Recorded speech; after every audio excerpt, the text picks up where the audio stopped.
Hi, everyone. Welcome to today's webinar on Learn to Cope, hosted by Theresa Street.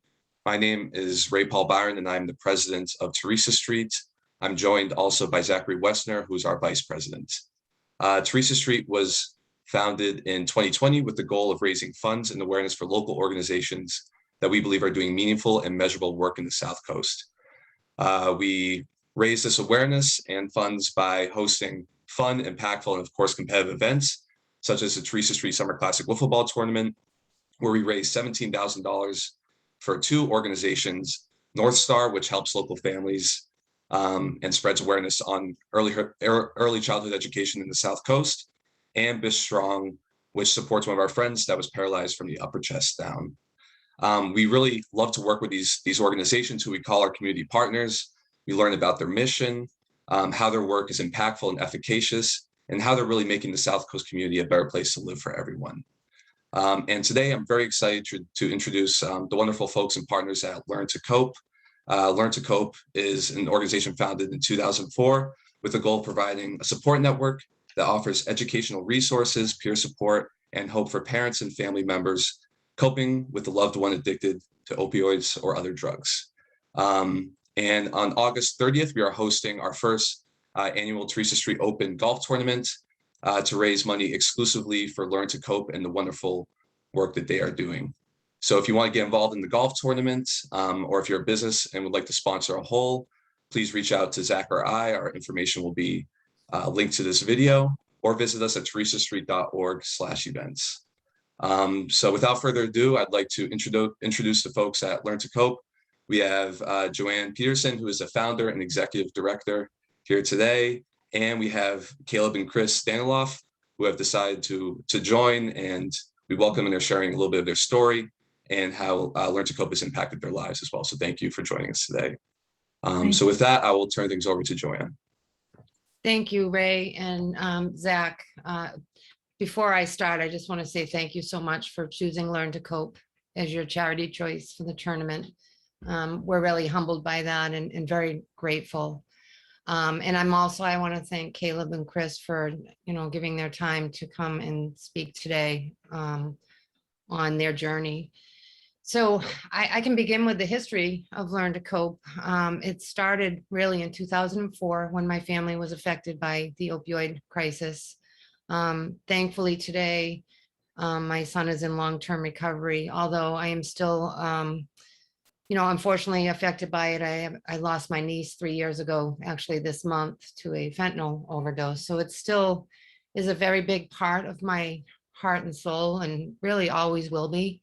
I used to think it started in 2004, but it really started when I was a child, because I've always had mental health issues in my family and addiction, cocaine and alcohol, with an older brother that passed away 10 years ago, and a sister with serious mental health disorders that back in the 70s, really, you didn't hear the words mental health. It was more, that person's crazy.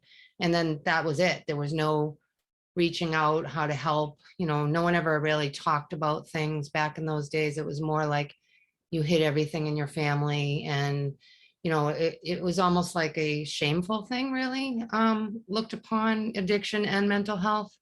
So my mission in life, probably until the day I die, will be to always reach out, lend a hand to a family or a person that struggles with mental health or addiction issues. So with that said, growing up, I didn't think it would happen again in my own little world. I thought I knew so much about these things that I would be very open with my children and talk to them about drugs and alcohol. Back in those days, in the late 90s, early 2000s, it was ecstasy and marijuana and things that I talked to them about. And unfortunately, I never used the words OxyContin or Percocet or heroin, because I just didn't know that that was really an issue until it was too late. I won't go completely into my story. I'll go into Learn to Cope's story, but that is how it started. My husband and I were really desperate. There was nothing around, no education on opiates. There was no education on how do you find treatment, what is treatment, what's the continuum of care, how do you afford it, back in those days, there was no insurance after the age of 18. So you had to pay out of pocket for everything, which really was difficult for us. Thankfully, our marriage survived. Many don't. And then, just finally, after going through it for about 3 years on our own, I just kind of came out and told the world about what was happening, because I felt there was nothing left for us to lose, really. And we were being stigmatized in the media because there had been an issue that had ended up in the newspaper. And it was more about what happened other than what was really going on behind the scenes. So I just came out and I was like, okay, this is what's happening. And I heard from so many other people that were going through the same thing. So then that was when the fire was lit for me. And it was like, okay, we can do something. We can start meeting. And so anyway, that was almost 18 years ago. We still have that same mission. So Learn to Cope now has 25 chapters in Massachusetts. We're actually a national group. We have Florida. Now, since COVID, we have California. We have people contacting us from the Midwest, from, all over the country, really. We do have over 11,000 people registered on our website. So what we do is, our mission is to always have support, education, resources, and hope. And my philosophy has always been, if I can have those 4 things at every meeting, that will be a wealthy, you can't buy that. That's something that, is so necessary for any family member when they're losing their child, or a spouse losing their husband, or a child losing their parent. If we can give them those 4 things at those meetings, they're going to walk out feeling better than they did when they walked in. And that's our goal. And that's what we see happen a lot. So we are funded by the Department of Public Health as far as for our team and for our office, for us training people. But we are also a nonprofit, have been since 2007.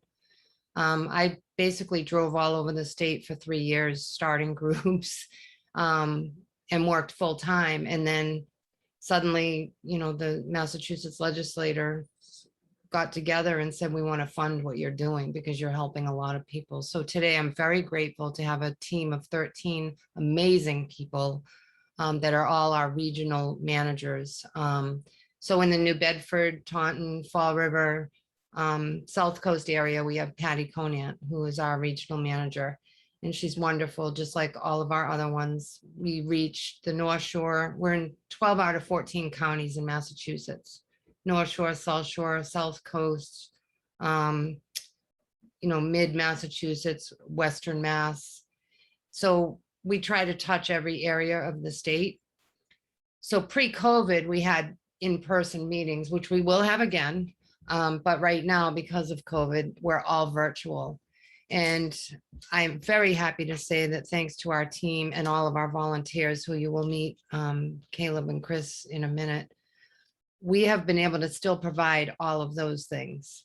We also are a pilot for the Department of Public Health, which we distribute nasal naloxone, which is otherwise known as Narcan, which is an antidote. It's not a narcotic, it's not a drug, but it is an antidote that reverses an overdose. So back in like 2009, we lost 7 kids in 9 days, and I had it. I was tired of watching this happen, and I had heard about Narcan. So I wrote an op-ed asking that, families are first responders too. Actually, we're the first responders before the first responders sometimes. So we need this antidote. Thankfully, the Department of Public Health listened. Back then, Michael Botticelli, who was the head of the Bureau of Substance Addiction Services back then, made Learn to Cope a pilot, which made sense because we reach so many families. So we distribute Narcan at every single meeting, and it's free. It's paid by the federal government. And it's supplied to us by the Department of Public Health. And since December of 2011, when we started giving out Narcan, we've had over 200 overdose reversals. So we do collect that data for the Department of Public Health. And anytime someone uses their Narcan, they do report that back to us so that we can report that to the Department of Public Health. So that shows how important it is for families to have that, just like we had Ipecac when somebody was, swallowed poison from under the sink, or, if someone's stung by a bee, they have antidotes for that. So sadly, we needed this, and we have it. We've still been able to provide it, doing trainings online. So whenever somebody comes to a meeting, we read a mission, and in that mission, we let them know that we do have that available, and then they can hang on after the meeting. We'll do a half-hour training with them, and we'll either deliver it to their doorstep or send it to them in the mail. Through COVID, we've also started our first Learn to Cope Espanol group. So we have a group completely in Spanish. Our facilitators, they completely do everything in Spanish. We have our materials in Spanish. We're hoping to expand that more as time goes on. We've also started having educational webinars, starting those back up in the fall, to keep people engaged. And we've had, I like to have the wow factor for the webinars, because, to be isolated already as it is at home, to be able to just get on your computer and listen to a renowned addiction researcher or somebody that's really, done some incredible work in educating us on the brain and the disease of addiction, I feel like that's necessary. So we'll keep that up. We've also, one of our regional managers, Kathy Day, has started a really wonderful thing. It's wellness weekends. So from Friday to Sunday, people can get on and our website and see a video and practice mindfulness. The special thing about it is we do it in series, and we have people in recovery that are now either yoga certified or mindfulness certified. We've had sound healing, just teaching people how to meditate, because on Friday we feel like it's kind of nice to be able to just get centered again. And maybe on a Friday night you're having a tough day and you need help getting to sleep. You can sign on to that and listen to that sound healing and try to have a good night's sleep. We also have started, it's called Still Learning, Still Coping. So Peter Babineau, one of our other amazing team members, started noticing that there's so many of our members that have lost one child and still have another one that's using, and needing treatment and needing help. So that person is kind of stuck in the middle. They try to go to grief groups, and it's hard, because sometimes those grief groups, it's people that have lost someone to accidents or other diseases, and they feel funny about speaking up because of the stigma. Sometimes people will unintentionally say things like, well, my son couldn't help getting cancer, or, so we needed to have our own space for our families grieving. So Franklin Cook, through his organization, he helps with the grief groups for Learn to Cope and around the country, so that they have their own space. But then Peter, he started Still Learning, Still Coping for families that specifically, like I said, have one that's still out there and another that's deceased, so they can join this meeting and get help for both situations and be completely comfortable and completely welcomed. So I feel like that's been a huge milestone there. A lot of our families that do lose somebody and that have been connected before that, myself included, it's a little hard to explain, but one of the things that we're grateful for is the education that we've received, because it almost prepares you not to blame yourself when that person passes. And I've talked to numerous families over the years that after that does happen, they'll say, I don't know what I would have done if I didn't have my Learn to Cope family, because they've tried to go to a certain grief group and they've met people that are blindsided and lose somebody, and they don't know anything about the disease of addiction. So education, in our mission, to me, with that situation or any situation for a family, it keeps us from internally blaming ourselves for what happens. And that brings healing, and the resilience within these groups is just, every week I'm amazed by it. Even after all these years, I still learn something new every meeting I go to. And then I just want to touch on the orphan children that have been left behind. We have a huge crisis with that. I've been watching this grow and grow and grow for the last 17 years. And when we initially started Learn to Cope, we probably had maybe a grandparent now and then. Now we have so many grandparents that have had to, step in and raise their grandchildren, myself included. I'm not a grandparent, but I'm an aunt of a young man that his mom, my niece, passed away, and his father, also is someone that grapples with this. So there isn't a lot of help for children in this crisis. So some of the things that I'll talk about, some of the things that we've done with money that we can't spend from the Department of Public Health. That's where our nonprofit dollars step in. We don't do a lot of fundraising, but I will say that a lot of our donations have come from obituaries, which is really sad. But it's, I have to say, very special what we've used that money for and what we continue to use that money for. So we would have had our fourth annual Canopy Lake Day for children that have lost parents or have parents struggling last summer, but due to COVID, we were not able to. I'm looking at it for this year, and now I'm worried because of this Delta variant. So I'm not sure if we're going to be able to do the Canopy Lake Day this year. But our first year, we had 200 families. We hired 2 buses, and you go to Canopy Lake and you see these children getting off the buses, and they have their little t-shirts on, and just like any other camp. And it was so telling to look at the number of children all together, all lost parents, either to death or to the addiction itself out there grappling. And that was so telling to me. So we do it every year. I'm hoping we can do it this month, because I feel like those kids deserve just a day of peace without worry. Those grandparents or foster families or caregivers deserve a day of laughter and fun with those kids, or a day of reprieve from it all. I'm hoping to have some sort of holiday event. As I said, our office in Taunton, we're starting to repurpose that for hopefully holding 12-step meetings for families, probably a grandparents group or 2.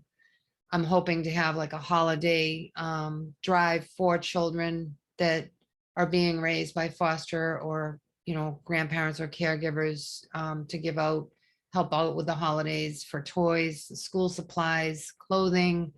Another thing that I always hear about is sports. It's really tough to afford football, baseball, just that equipment. If anyone that's raised a child in sports knows how pricey that can be. So, things like that. That's what our nonprofit fundraising money goes to, directly to a family or a child that's, in need because they've lost somebody.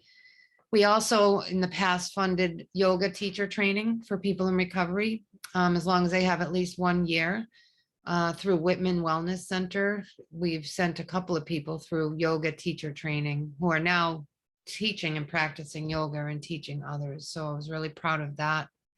I'd like to look into someday helping out with people that might be entering college through social work and working in the addiction field, maybe helping out with school books or anything like that. Ideas are always welcome. But I guess my point is, any fundraising dollars that come to Learn to Cope do not go to staff salaries. They do not go to anything like that. They go directly to families or things that our staff might need that we can't use that funds for through the Department of Public Health. So in a nutshell, that is Learn to Cope. And the most special thing about Learn to Cope are the families that are involved in it. They're the bread and butter of the organization. I may have started this back then, but without the team that we have of the caring people that take care of the families, which, by the way, most of our team, except for maybe one, have all been affected by this. So it's a part of their heart and soul too. But the volunteers that we have over 200 trained facilitators. Obviously, since Zoom, not all of them are facilitating anymore. But we do hold trainings for those facilitators. So they're trained very well on making sure every group is a safe place to be. And of those 200 trainers, a great number of them are also Narcan trainers. So they are able to train and give out Narcan at the meetings. We're also involved in coalitions all over the state. We do a lot of advocacy, speaking at different events. Myself, I'm heavily involved, with commissions for the Attorney General's office, the Baker administration, anything that will help families in this crisis, I'm happy to be involved in. We've done a lot of education over the years for nurses, students that are in the medical field, speaking out at all different events, the Mass Nurses Association, Beth Israel Hospital, anywhere that invites us, that we know that we can talk about the family perspective and how important it is to try to end stigma and help a family out, we'll do that. So with all that said, I just, again, thank you so much for choosing our organization. And I'm so grateful to Caleb and Chris that, they're giving their time to also talk about their journey with Learn to Cope. So I'll turn it back over to you, Ray, and thank you. Thanks, Joanne. Yeah, Caleb and Chris, the floor is yours. All right. Maybe I can talk a little bit about how we came to Learn to Cope, and maybe Caleb can talk about the difference it made in our lives and in the life of our daughter, who was, suffering from addiction. And when we first came to Learn to Cope, we had been in this battle for a number of years. We found out about Learn to Cope. She was at a, I think like 35-day rehab center. And as she was getting ready to be released, Kathy, who works for Learn to Cope, gave a presentation to families that we attended. And, and it was funny. I think even though we'd been battling, like trying to help our daughter, and like really our lives were all about trying to fix this. And we thought we could just fix it. And it didn't work. And so when she was at this place, we were listening about this place, Learn to Cope, which was a support for families. And in my mind, I was thinking like, great, but we'll probably never need it. And, we brought her home 2 days after that, and she relapsed that evening. And about a week later, we found ourselves having to ask her to leave the house. And looking at statistics of, how, so many addicts die in their homes, we knew that this wasn't a place she could be. And we found ourselves going to our first Learn to Cope meeting, pretty broken people. I mean, I can speak for myself. I don't think I'd slept well, gosh, maybe like 7 years. Our daughter was someone who, suffered with some anxiety and depression as a teenager. And then, as is true with the opioid crisis, was medicated by doctors for one thing or another. And that inability to sit with hard feelings turned into addiction and heroin addiction in particular. And we found our way to Learn to Cope. And I think, honestly, I just, cried my way through those meetings for many, many, many months. But things started to become clear as we listened to families that had gone down this path before us. Some were still struggling with loved ones who were struggling with addiction, and some people's loved ones had found sobriety. And that, I kept thinking, like, I didn't know if I had hope left, but that really did offer this glimmer of hope that we would hear stories that were so similar to ours, so like as painful, as difficult, people that were completely devoting all of their energy to trying to fix their loved ones. And at Learn to Cope is where I first was introduced to the idea that you really can't control anyone else's life, but you can only control your own life. You can't control anyone else or the choices they're going to make. And the fact that you really have to take care of yourself that was new for me, because I really, as a mom, I think we both felt like we can fix this if we just found the right center or doctor or medicate, like we could just fix this. And that was not the case. Like I said, we learned so much from the other people at Learn to Cope, and the resources that they offered us, and the thought that we needed to take care of ourselves if we were ever going to be able to help our loved one. Sort of, if our daughter ever got to the point where she truly wanted help, what became clear is, like, I wasn't even, and I think Caleb will agree, we didn't really even know, like, what was the type of help we should be giving, but that was the kind of thing we started to learn from the other families that Learn to Cope. That there are ways to help that are not enabling, and there are things you can do to take care of yourself that also show your loved one that sort of the that's Hank. our daughter's dog, actually, that we had to take in during the bad times. That's Hank.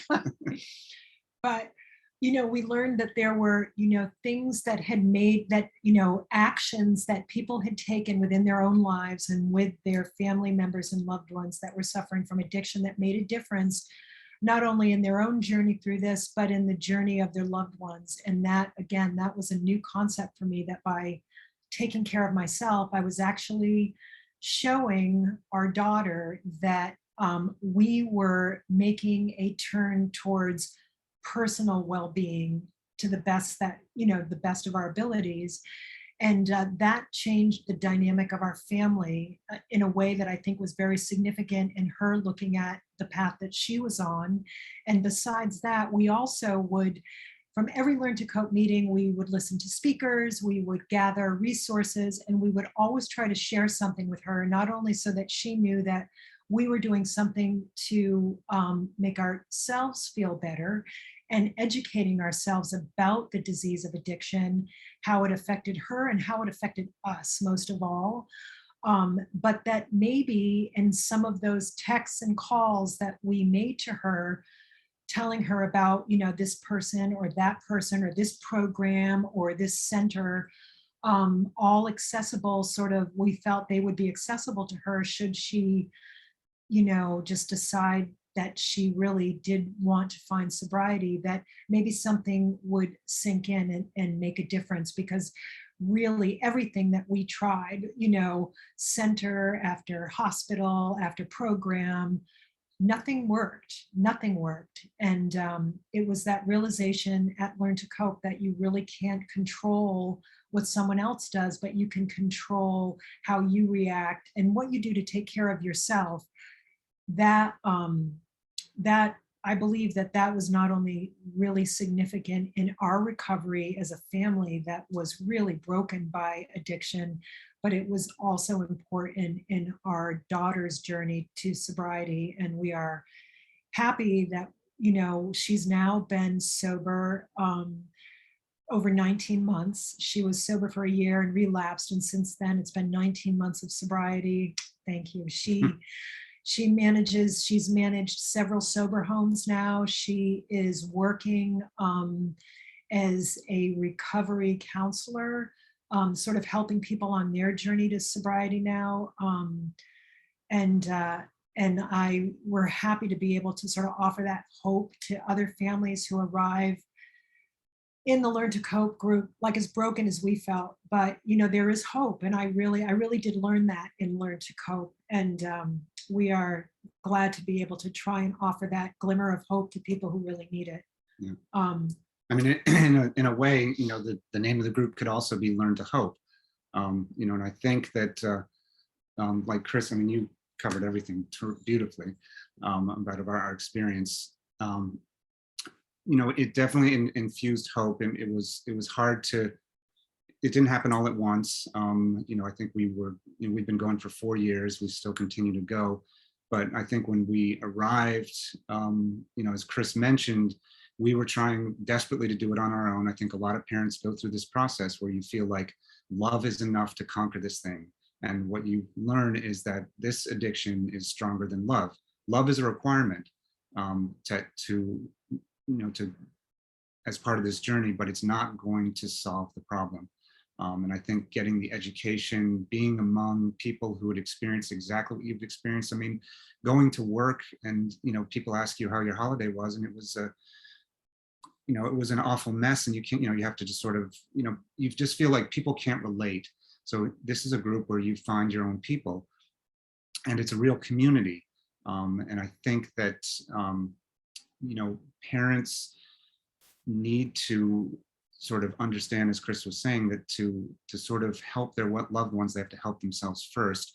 And the analogy that often gets used is, when you're on an airplane and the oxygen mask comes down, you're supposed to affix it to yourself first before helping your child. And I think it's a perfect analogy. And in a lot of ways, Learn to Cope is that oxygen mask that comes down, that you can affix to your face, so that you can help your child. I mean, the nuggets of wisdom that we heard there, when the family starts to change, the addict can start to change. I mean, we thought this was her problem, and it's not, it's a family problem. It's a family disease, and the whole family needs to react and change the way they've been relating to each other. So that was a big revelation, and we tried to make adjustments, recognizing when we were enabling was a huge thing.